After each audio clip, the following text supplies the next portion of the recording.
Thanks for joining us on the Sports on Pulse. Hello, I'm Gary Al Smith, and it's D-Day. Actually, it's 2 days away. There'll be 4 candidates who will be vying for the chairmanship position of the Ghana League Clubs Association. The Ghana League Clubs Association in the past year has been dogged by a lot of controversy, with Alhaji Ali Raji being under a lot of allegations and counter-allegations and accusations of monies passing through places where we can't find, and so on and so forth. But more importantly, the soul of the association is at stake.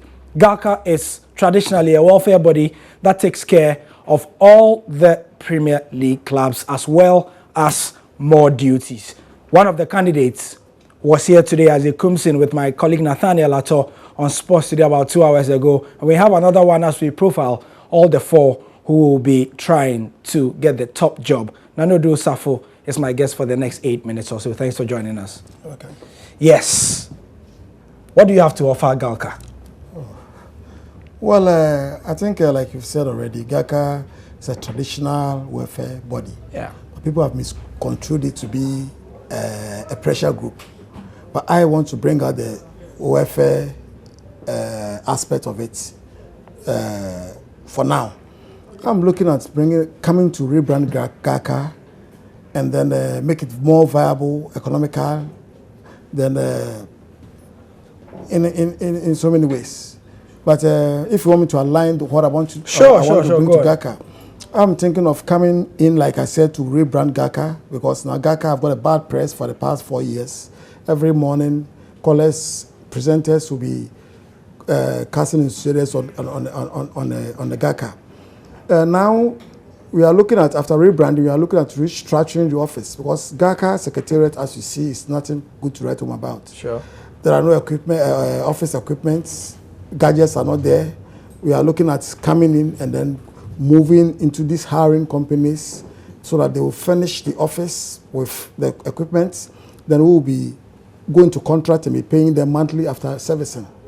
We are looking at retraining the staff. That's orientation, giving them the orientation, bringing in an administrative officer who will come with an added value to go around to seek for sponsorship, make proposals, and then from there we look at training the club administrators. Any presenter who calls somebody who works in the football industry calls him a football administrator. Sure. It's not true. Some of us are football administrators. I, for one, have been trained by FIFA. I have 3 certificates from FIFA. Most of them don't have even 1 certificate to show. So we are looking at either we do it bring resource people from outside or within to train them and certify them and call them football administrators. Okay. So that, yeah. The core mandate of GHALCA, like we said, usually is to seek the welfare of clubs, but it's something that has almost become a cliche that, oh, we are seeking the welfare of clubs, but we don't see it. For example, case in point, we've had sponsors of the Ghana Premier League, the Glow Matter, league clubs in the Premier League were not paid on time, and in the end, Glow didn't pay and it went to court. First Capital Plus Bank, now Capital have pulled out. And so the teams are suffering. What are you going to do differently to ensure that the teams are well resourced? GHALCA did not position itself very well. Sure. So that they can have a dialogue or tete-a-tete with the FA. They didn't do that. And we intend coming in and then putting up committees. The finance committee, the committee, so that we will be able to update us on whatever happens. That's why I said I want a viable GHALCA economically. I'm thinking we should have something that will be running for GHALCA to bring funds to the association. Like going to build our complex that we intended building. We have a 10-acre land at Debeni in the central region. We are going to, in the first 100 days, we need to have the land documents, title, everything okay, get the architect to draw the program, do the D3, which we call prototype in our days, then do a launching, invite the embassies, the banks, the telecos, the business men, the investors. They should all come and as a launch. No, but I think this is a very nice proposal, as with all manifestos of people who are running for office. But the thing is that if I'm a telco, if I'm a bank, if I am any embassy or whatever it is, my first question to you is, what are you going to give me in terms of mileage? I look at the clubs right now, and they don't even look serious, and that is it. What are the clubs under your administration going to do differently to make themselves attractive to all these businesses? One, since we are going to retrain the administrators, it's going to trickle down to the clubs. And then we're talking about investments. We are bringing investors to take the clubs, like Kotoko, like House of Oil, Brekum, Chelsea. We've sold players. Chelsea can boast of selling about $2.9 million. And we have nothing to showcase that this, when we sold that player, we bought this structure. We bought that structure. When you go to North African countries, you've traveled. So you know that when you get to those places, Raja have an estate that banks and then airlines are renting. We want to introduce that in here.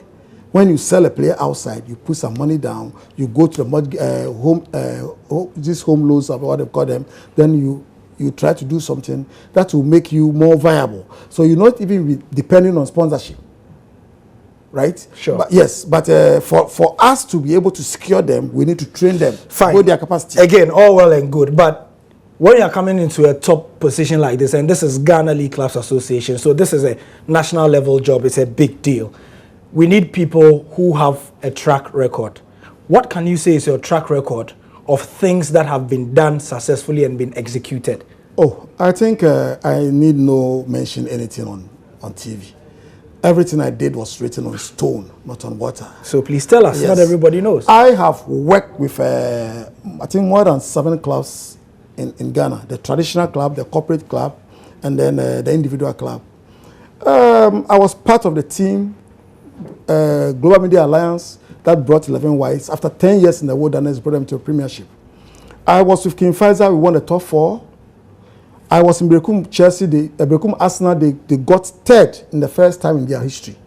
I introduced Brekum Arsenal into sleeping in hotels when they go to play away matches. As I speak now, I'm the face of Brekum Chelsea. I was the face 2011 when we played the CAF Champions League. I was everywhere. Okay. That is why TP Mazembe came for me. And with TP Mazembe, I've won 2 cups. Okay. Now, the interesting thing is we're just wrapping up now, right quickly, is that if I had a lot of time, I would have asked you. You've named Brekum Arsenals, King Faisal, Second 11 Wise, Swedo Oblast. Swedo All Blacks. Near to Biasi.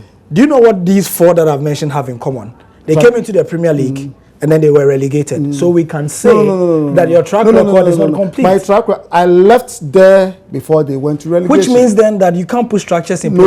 No. The mark of a good leader. I am an administrator who is being hired. Yes, but the mark so of when you hire me and I finish my job, I move on. The mark of a good leader is that when he is not there, his legacy lives on long after him. Fortunately for me, you know why those clubs went to relegation, because of internal fighting. Yes, where I went, Brekum Chelsea, that the team was given to me, we are still rubbing shoulders with the teams that call themselves big clubs in the country. Sure.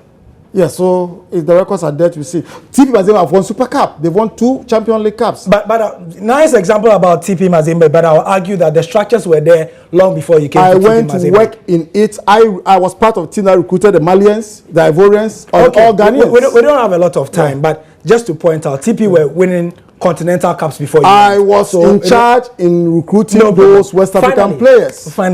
Finally, you are running against Isaac Kumsing, Oduro Safo, and Kujo Fiano. Isaac Kumsing and Kujo Fiano are seen to be the front runners of the race for the chairmanship. You and Oduro Safo, Kofi Poku are seen as also runs. I think I don't know the type of lens you are wearing. Right? I think you are wearing spectacles. Yes, that is why I can see more, better. None of them is close to me when it comes to this polls. I have done the whole country. They have picked and choose. I did it. I showed them how to run a campaign. I'm a team player. Kumsin, his time is past. The old executive, they should all go. Kojo Fiano is not a team player. I'm a team player. I will accept any results that comes out from this election. Okay, all right. Finally, and then we are done. Your link with Kwesi Nyantakyi, you are said to be linked with Kwesi Nyantakyi. How is it going to help your campaign, or he's not going to help you? fortunately, those who are saying that are not team players. Because Kwesi Achechi is the FA president. Okay. And I'm a member of the FA. Kwesi Achechi votes at GHALCA. He votes at GHALCA. So having a relationship with Kwesi Achechi doesn't spoil anything. It was because when GFA was attacked, nobody fought for GFA. I fought for GFA. They are ashamed. That's why they are doing it. I'm shaking your hand because our time is up, but this has been great. Thank you very much, Mr. Okay. Nano Drosafo. Hold on. That's the sport for now. As you can tell, the GHALCA elections will be hot. It's on Thursday. Follow us for more.